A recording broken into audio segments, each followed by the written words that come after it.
So how big is your team now? Like what, you said you have 6 locations that are kind of reporting to you. And so how big is your team overall?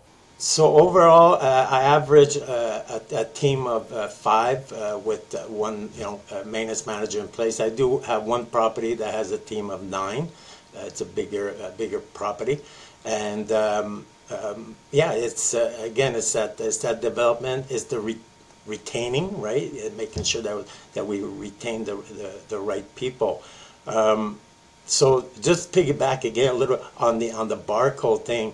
Another thing that is really good, because we're all accountable to somebody along the line, is the barcodes, as if you're holding a position as a supervisor, managerial, or whatever it might be, auditing your equipment, right?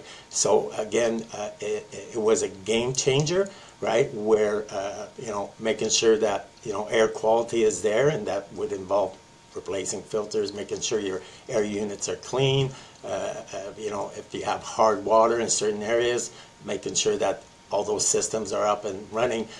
Myself, I can go at any of the properties, take my phone off, being logged into the app, and I can scan, and I can immediately see the status of that piece of equipment, right? And that's when we celebrate the fact that it's on time and everything is great, and if we're a little bit behind, maybe we need to give them a bit of support. So again, every action has a reaction.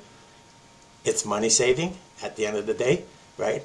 So the people that engage in it on a day-to-day basis and make maintenance, building maintenance a career, have a different approach, right, than somebody that's just making it a job. Yeah. No, that's a good point. And as you mentioned, so that means you have about, let's say, 30, 35 people that you're kind of overseeing, and you need to have that transparency, because you can't be there everywhere all the time. And so a system where they do the work, but you can see that, you can, like you said, do audits of the work of the equipment, that really kind of improves your visibility at each site.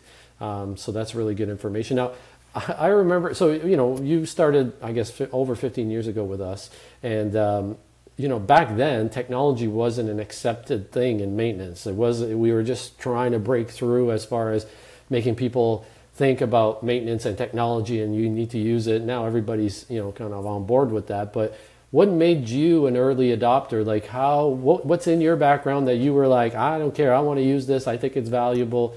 Was there something that you grew up with that always guided you towards new things like that? You were an early adopter. I was. Yeah, I definitely remember maintenance care. Different formats and all that, way before Bolt and all that stuff, right? So yeah, it was a pleasure actually working with you guys.